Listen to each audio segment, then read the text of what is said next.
This is going to be the second episode in my rider skills series. Today we're going to be examining how to set up for turns. We'll look at things like entry speed, line selection, turn in. We'll look at these going uphill on flats and on downhill turns. Look at the differences and what you need to be aware of for each. So the first thing I want to talk about today is setting your speed for the corner. You've got a couple of things you're trying to accomplish. First, the obvious one, is you need to slow down for the corner so you can get to a speed that's slow enough that as soon as you turn in, you can open the throttle and continue adding throttle throughout the whole turn. The second thing you need to do when you're setting your speed for the corner is select a gear that will allow you to add throttle throughout the whole turn. When you're downshifting, it's recommended that you try to blip the throttle to match the revs so that the rear tire doesn't skitter. And you want to try to do all of your braking and gear changing before the turn in while you're still going straight. Next thing I want to talk about is line selection. So as you approach a corner, you want to set up on the outside of the corner and then turn in. That'll carry you across the inside of the corner, but you won't run wide. Now, setting up on the outside of the corner, that's only half of your line selection. You also need a turn-in point. So you want to pick a point where you're going to initiate the turn and just shove the bars over to carry you through the turn.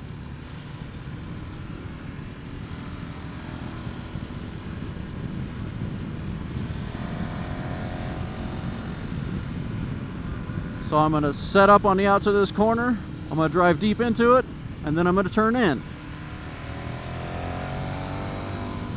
I'm going to set up, I'm going to drive deep, and then I'm going to turn. So set up on the outside, pick your turn-in point, ride to it, and then you want to turn in hard. You don't want to make lazy turns. You want to turn the bars quickly, initiate your turn, and turn in. So turning in quickly allows you to use less lean angle overall to get through the same turn at the same speed. So set up on the outside, pick your turn-in point, ride to it, and then you want to turn in hard. You don't want to make lazy turns. You want to turn the bars quickly, initiate your turn, and turn in. The faster you turn the bike into the turn, the less time you spend at a shallow lean angle, the more time you spend turning the bike.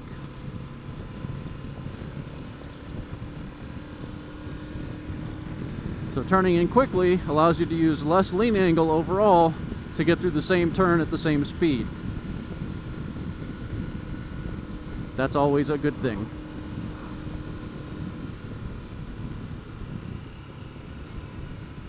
So to recap, you set your speed. You position yourself on the outside of the turn coming up. You select a turn point that allows you to look through the turn and turn in to square it off. You turn in fast at your turn point. The next thing you do, you want to crack open the throttle as soon as you turn in. There's a couple of things this does for you. First thing it does is it corrects the implied gear change that's occurring when you roll in. So the tires on a motorcycle have a round profile, not a flat one like on a car.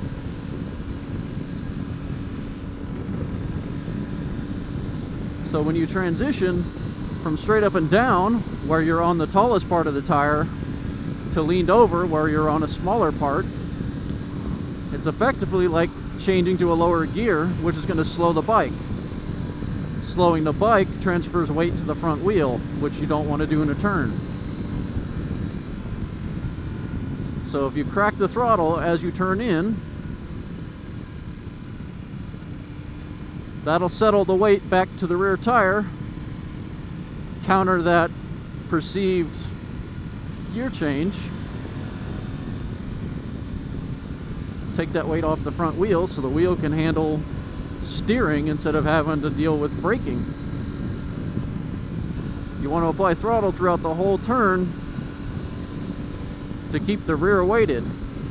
You don't ever want the bike to get neutral with weight on the front and the rear. So you want to be constantly accelerating through the turn. Now, when you get to the end of the turn, you're not done. It's time to pick the bike up. You always want to be actively in control of the bike.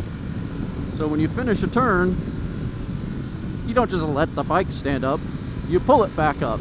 It's a really good practice for transitioning from curve to curve. If you're going through S turns, come out of a right turn immediately into a left turn, you can do it a whole lot faster if you got both arms changing the direction of the bike. So you always want to finish your turns. Now, the last thing I want to cover is downhill turns, because these freak out a lot of new riders. And they're definitely more challenging until you get used to them than uphill and flat turns. The secret to a downhill turn is in the very first thing we talked about, setting your speed. So when you're going downhill, obviously gravity's working with you and it's going to increase your speed. More so than just your throttle. So you end up going faster than you expected. Remember I talked about setting a speed that's going to allow you to roll on the throttle and keep on the throttle all the way through the corner? Same thing applies for downhill turns. You just usually have to slow down a little bit more at the start. I'll show you on this turn right here. I'm going to put everything together. So I'm going to slow down quite a bit. It's a right-hander, so I'm going to set up on the left side on the outside. Pick my turn point right ahead of me, get to it, turn in, and hit the gas. And then I'm going to give it gas all the way around the corner and pick the bike up at the end. So if downhill turns are giving you fits, just remember all the steps. Slow down before the turn, and then make sure you crack the throttle just like an uphill turn. So how do you guys feel about turns and curvy roads? Do you love them as much as I do? Are they the biggest joy you get from motorcycling? Tell me a story down in the comments. Let me know what you think. Don't forget to like and subscribe. You guys have a good night. This is Squirrel out.